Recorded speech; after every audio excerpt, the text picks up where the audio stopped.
I'm Ben Sainsbury. I'm the CEO of Virtual Surgery Sim, and this is our mission statement: capture and share the world's surgical information for the better of patients.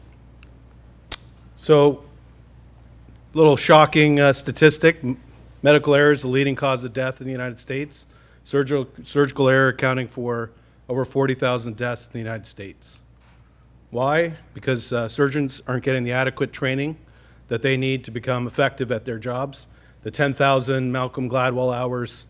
I mean, the last thing we want is for a surgeon to say, this looks nothing like the textbook before we go down for a surgery. So what are we proposing?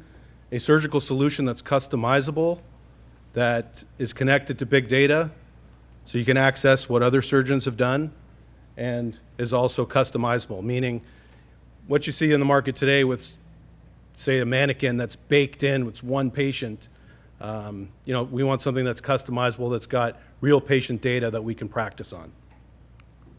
So this is our solution. We've got a box with haptic tools, haptic meaning touch, feel. When you actually use our tools, you're getting realistic feedback of what it feels like to push into a kidney in our case. So you're getting that muscle memory, as well as our robot is collecting all your information. So we're actually recording your surgical performance, which we're then giving you a score, and then other surgeons can access that surgical performance. What makes us a bit different, other than the big data piece as well, is you actually, when you put on the virtual reality headset, you get a full operating room suite. So there are surgical simulators out there that have a very myopic sort of microscope view of doing a surgical procedure. We're incorporating the whole OR suite, which has tremendous value in being able to add down the road nurses, the anesthetists, other people that are in that OR suite. We're incorporating that into our trainer. So we're calling it the gamification of surgical data. So again, the ability to, we're recording surgical performance in Buffalo. We're also doing it up in Canada. Why are the Buffalo surgeons faster at doing cardiac procedures? Well, this will be information that we'll be able to gather from what we're collecting from our system. So our revenue model, we're charging $100,000 for the box, which is pretty standard for a simulator. But then we're also collecting per user $25 a month, plus $2,500 per procedure. So typically, if you buy a surgical a box like that one up in the corner, you're just kind of getting one operation. But we're doing something that's, you can add other operations. So over time, there's a tremendous cost savings.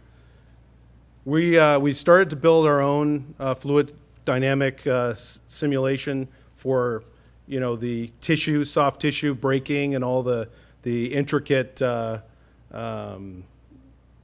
behind the scenes simulation that's going on. But then we found an opportunity to license NRC's technology.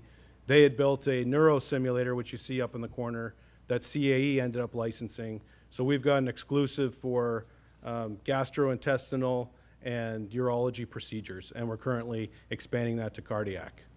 So we found that was a very fast way to get to market, and they spent 10 years building this. So again, to emphasize my point that we have the full operating suite, unlike the competitors that just have the very specific operation, so that illustrates that. And here are some of the competitors in our space.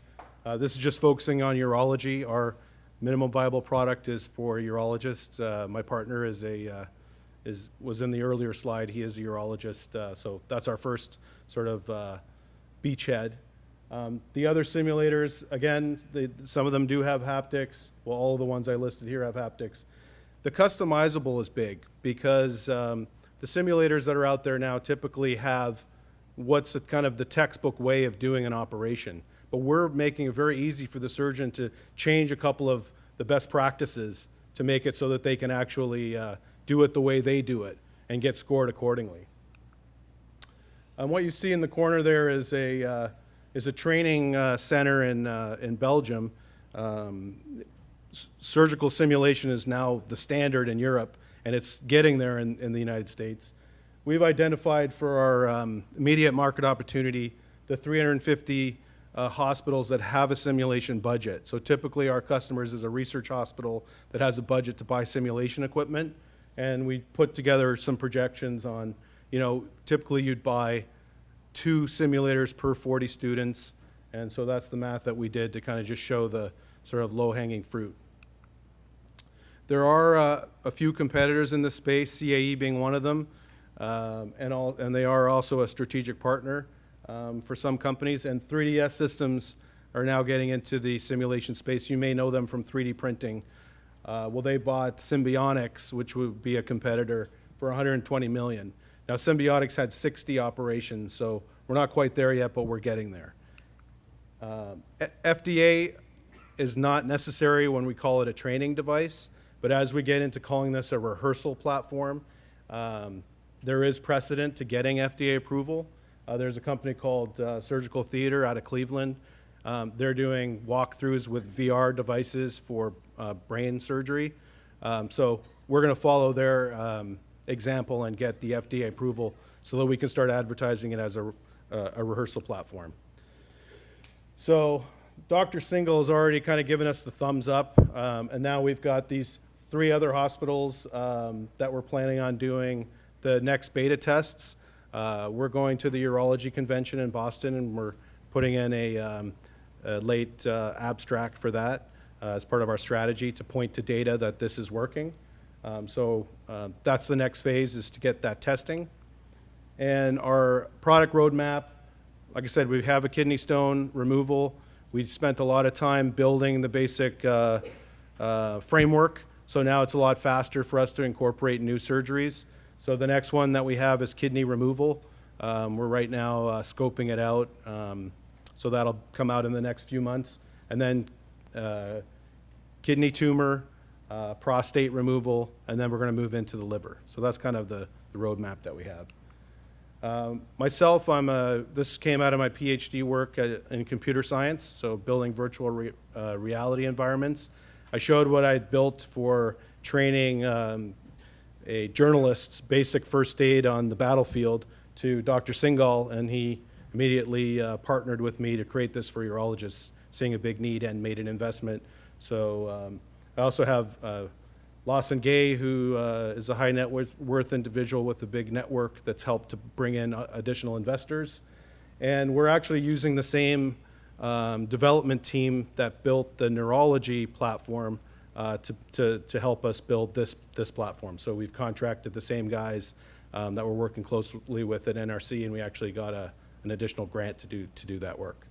So we've had some traction. We were at the Google for Entrepreneur Space in Communitech up in Kitchener. We have a US and a Canadian company. I like to call us a multinational startup. So we have an office up at St. Mike's Hospital, and we're also working out of Z80. We won the Sandbox Award. We had a paper that was IEEE, and also we presented at IBM CASCON. So we've had a few wins, and there's our contact information. And we are opening another financing round down the road. And geez, I'm a minute short. What else can I say? Thanks so much.